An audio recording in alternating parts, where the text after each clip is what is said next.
Good morning, everyone. Once again, this is Sassy Mint Grace. I'm reading from unpublished manuscript that I wrote 10 years ago. And it is the 20th of February 2023, and it's going to be quite long. I'm going to read from chapter 9 to chapter 13, and we'll begin right now. Carrie let out a pained sigh as the heavy doors of the institution slammed shut behind her. She was going to have to go to her grandmother again for an advance on her inheritance. This was always unpleasant. Her father had set the trust fund up to provide her with a small amount each month until such time as she provided a grandchild. This was proving quite difficult as she was now 44 and MJ was 48. In their mid-20s, Carrie had been living common law with her man. In her mid-20s, Carrie had been living common law with a man who had assaulted her when she was 3 months pregnant and she'd miscarried. By the time she and MJ had met, they were both beyond safely carrying a child.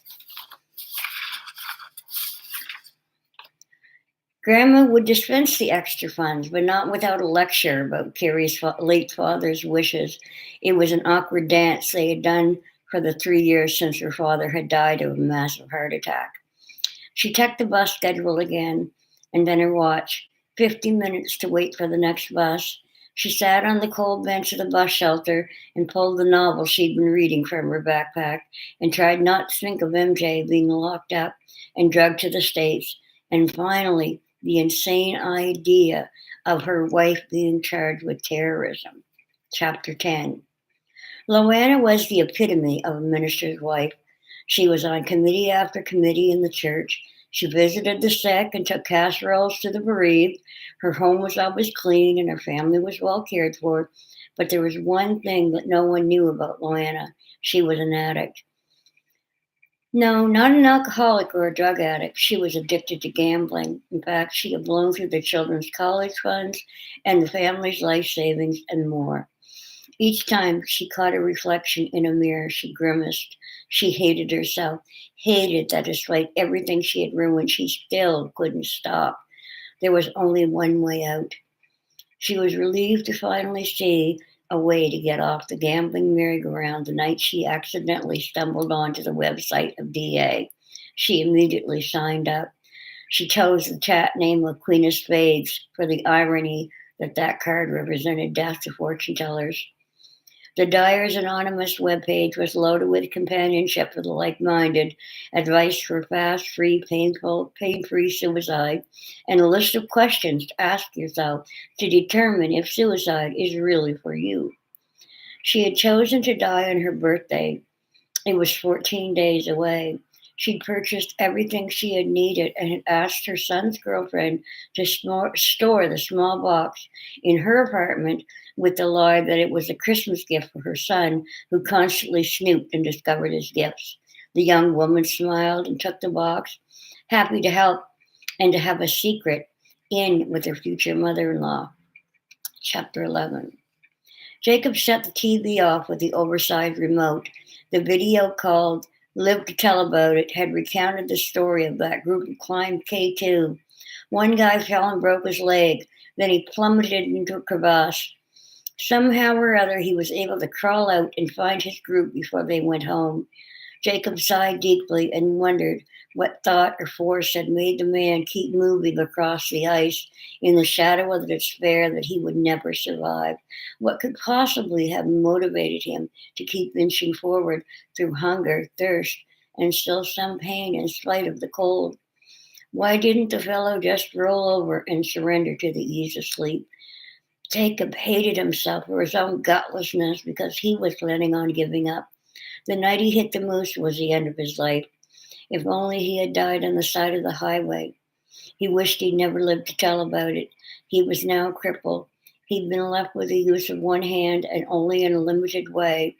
He hated what he had become. His wife, after spending 2.5 months in a coma, had passed as well. As long as she held on, he worked hard at his rehab exercises. But after she passed, he gave up. He despised being dependent on people for his every need. Someone had to put him on the toilet and then wipe his ass when he was finished, and sometimes even have him to go up inside him to disinfect what the suppository once more had failed to move. When the suppository had once more failed to move his lazy bowels. What shitty life. During his rehab, Diggle spent many long nights in the hospital library on the computer, at first searching for hope that his precious wife would wake from her coma, and then looking for a miracle cure for his own condition.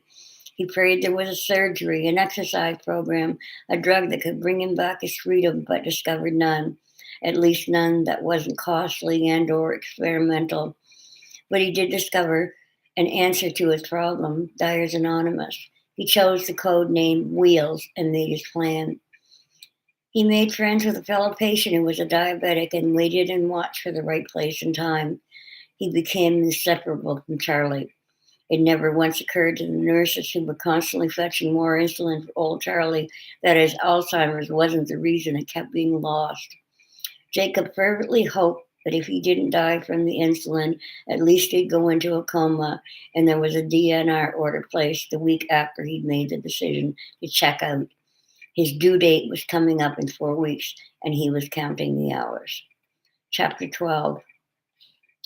Bible in hand, David climbed the steps onto the stage and set the book down and picked up the glass of liquid on the podium before him and the small rice cracker and raised them up, saying, "This is the blood and flesh of our Christ, who calls us to join him in his Father's house. We have seen the prophecies of the Holy Book fulfilled. There are wars and rumors of wars, and the planet is in chaos as the horsemen of conquest, war, famine, and death arrive. The Antichrist thrives. He is alive and well in every form of electronic media, flaunting skin and polluting with profane language. Little children spend 6 times or more hours with video games, entertained by the evil one than with their parents. But I have seen our salvation. I have seen it in a vision from the Lord. I was visited by the Archangel Michael, the great prince who stands up for the children of God's people. He's leading us away from Satan's forces into the arms of our Maker. We will be safe from the last battle, the Armageddon. The ushers will bring you your last supper in your seats. When everyone is served, we will celebrate the last communion. When we next meet, we will be at our Lord God's table in heaven." Chapter 13, Section A. MJ surrendered her wrist again to the American who'd arrived to move her to a holding center in the U.S. to await trial. She was still confounded by it all. Was she being charged by the American or Canadian government for terrorism, or by both? She still had not the faintest idea why any of this was happening. Thankfully, she had at least got a decent sleep last night with the valerian tea she'd managed to trade someone for. MJ thanked God they allowed her the mercy of a couple of gravel to quiet her anxiety of flying. They probably deemed it safer to prevent the prisoner from shrieking on them. After all, it would be quite the ammunition to get back at them. She climbed the steps up to the plane and gritted her teeth as she was marched down the aisle to the very back corner and forced to sit in the middle between two officers or agents or whatever they were who were in charge. She was treated like a seasoned criminal, even though she'd never had a brush with the law in her life except as a victim of assault. After trying to see out the window and getting a sore neck, she leaned back and closed her eyes. Hopefully, she wouldn't have to go through the indignity of being taken to the bathroom. For God's sake, they were on a plane, surely they could take the cuffs off now. Where would she run to? Her thoughts returned now to her discovery 4 years ago, the online group. She was inspired to discover that her philosophy was much like theirs. They believed that the Creator split us from one being and gave us the ability to have an independence or ego and to know joy and delight unlimited until a spark in our soul awoke and could find no more fulfillment in this realm. Only then would we be empty enough to crave being again in the embrace of our original form, which was within the one being. It is as if the Creator packed a single coin of the kingdom's treasure in each of his creatures' heart. Only when the consciousness of our separation from something greater outside of us or the point in the heart was opened could we begin to work towards our ultimate destiny to be reunited with the Creator, with all humanity's souls as one creature. One of the most amazing facets of this was that science, in fact, even quantum physics, was not contradicting any of this. MJ was taught that in the late 60s that the nucleus of the cell was the executive center. Today, science corrects this notion. In fact, the membrane that encloses all the cells of an organism actually is the boss of all the cells. And beyond that, each cell works for the benefit of every other cell within the organism. All is one. How excited she was the day she read that blog. So, if each system was a miniature of the higher system it operated within, therefore, what this philosophy taught was, in fact, the way things were, micro as well as macro. Add this to the information that we have on the constituents of reality regarding fractals, and science and the philosophy of Kabbalah are in perfect accord. She trusted her intuition as much as bibliomancy. And this same day, she read the blog entry from her email of the latest edition of an e-magazine she subscribed to. The first article she read reinforced what she just concluded from the earlier one. The piece was a debate on what consciousness is. Is it the brain or something beyond that? In the eyes of the writers, the consciousness was outside and above the brain. Then she picked up the text for the belief system she'd been studying since adolescence. And this third reading again confirmed the first two. It said, mind is individualized but never individual. The mind, which is universal, will never be any less than universal. It will never be individual but will be individualized. This is a great difference. The wave in the ocean will never be a wave by itself. It will be the ocean as a wave.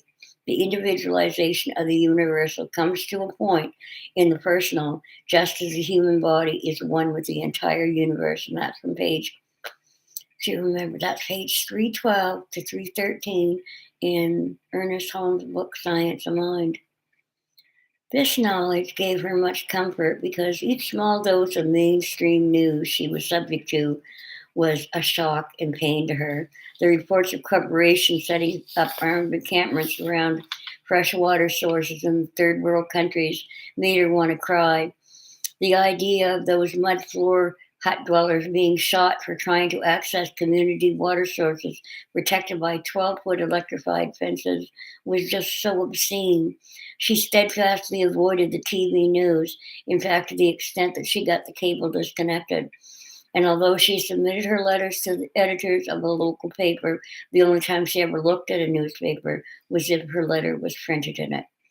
Some of her friends thought she was ill informed by rejecting the media, but she couldn't explain to them that what was played and printed was a tiny fraction of what was actually happening, and that horrible stuff was happening behind the scenes that they couldn't dream of. She knew this as a person who had been educated to question the sources of information and to look past the mainstream media as they often wagged the dog to distract from the more severe catastrophic events caused by corporate pollution, government handouts of crown land to mining companies. Even in her own area, the government was painting fracking as a source of good paying jobs when all over the world the evidence was compellingly against the safety of this method of gas extraction. Thank God the First Nations people were doing their best to fight against the use of crown lands to drill. MJ would have slit her wrist if she didn't have the faith that God was in control, and that because there was no power but God's, ultimately everything would turn around and each person would take care of everyone near them. She believed the destiny of humanity lay in integral socialism, where the globe actually became one village. And I'll stop there today because that's quite a long chapter, so I broke it into two sections. And we'll adjourn until hopefully tomorrow, and I'll read you section B of chapter 13. Have a lovely day. Remember, it's all going to work out.